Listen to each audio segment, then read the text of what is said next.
Hello，我休閒小生又出場啦！眨下眼又禮拜尾咯，不如今晚輕輕鬆鬆煮個雜糧食啦！我打算同大家分享一個豉汁雜菇炒河。雜菇炒河鮮甜好味又有益。如果大家想知道呢個炒河點做嘅話呢，記得花幾分鐘時間睇埋我今晚條視頻啦。喺我分享之前，請大家免費訂閱我休閒小生嘅頻道，仲有撳埋個鐘仔，當有新片上架嘅時候，就會即時通知大家噶啦。我今次嘅炒河呢，就用咗兩種嘅菇類，分別就有蘑菇同埋雞髀菇，喺外國又叫做王子菇。洗乾淨之後，將啲蘑菇一開為二，將啲雞髀菇切成厚片。菇類除咗鮮甜好味之外，佢個營養價值都非常之高㗎。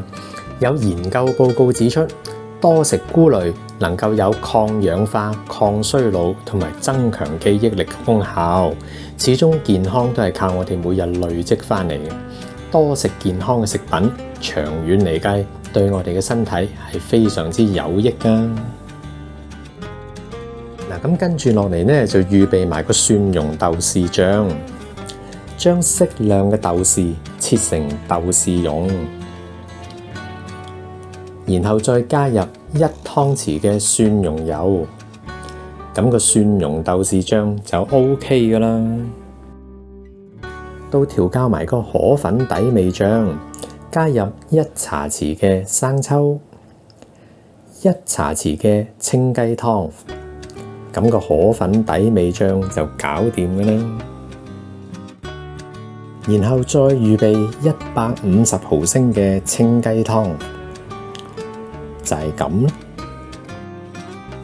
到處理啲河粉啊，如果大家買返嚟唔係即時食，又或者入個雪櫃嘅話呢，咁啲河粉就會黐埋一嚿嚿。我哋要花啲時間將啲河粉慢慢養返鬆佢。落鑊炒會受熱更加均勻，而食嘅口感會更加好㗎。大致上就係咁樣啦。最後將啲洋蔥切粒，蔥切成蔥段，蘿蔔切片，咁就可以準備開鑊炒河粉㗎啦。開大火。落1湯匙嘅蒜蓉油，跟住慢慢剷香啲蒜蓉佢啦。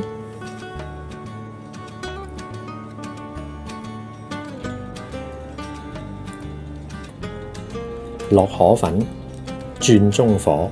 落咗河粉之後，唔好喐佢住，等啲河粉喺個鑊嗰度慢慢煎封佢1分鐘。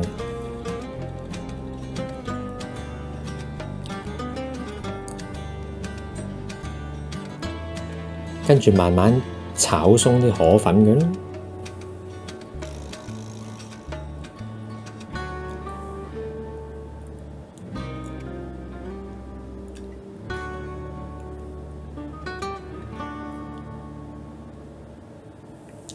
落河粉底味醬，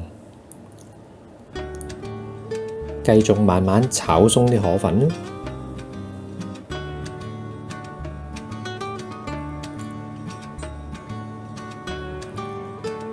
OK， 起得。我呢度全程大概用中火炒咗4分鐘，俾大家參考。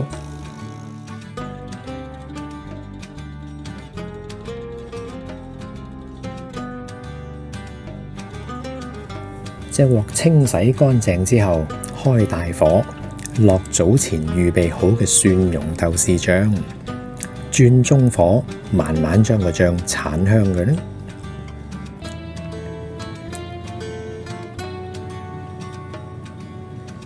加入早前預備好嘅料頭，洋葱粒、葱白同埋蘿蔔片啦。繼續保持快炒，將啲料頭慢慢炒熟佢啦。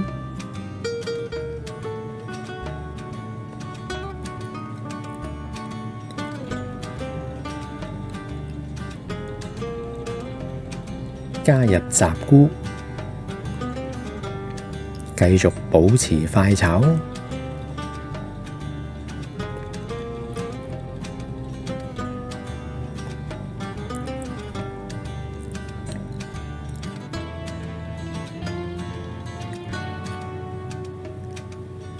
加入150毫升嘅雞湯，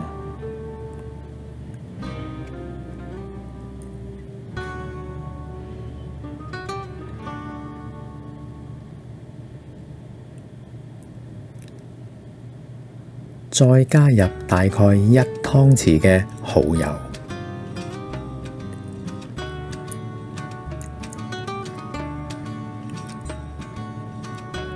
蓋上鍋蓋。煮2分鐘，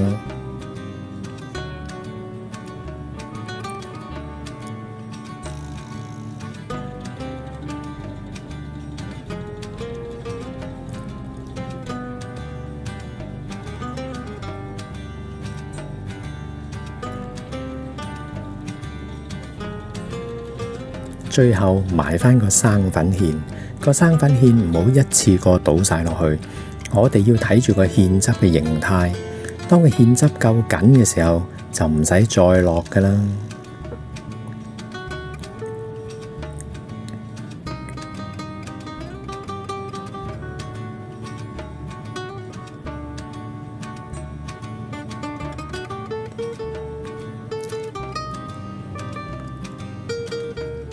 OK， 落青蔥，我呢度全程用中火。煮咗大概5分鐘，俾大家參考。我今日呢一個嘅豉汁雜菇炒河又搞掂啦，大家鍾唔鍾意呢？呢個炒河簡單好味又健康，大家平時食多啲菇類啊，對身體好有益㗎。至於詳細嘅材料分量，可以參考我視頻裏邊嘅內容部分，就有相關嘅中英文食譜㗎啦。希望我今日嘅分享可以為大家嘅晚餐帶嚟更多嘅靈感啦。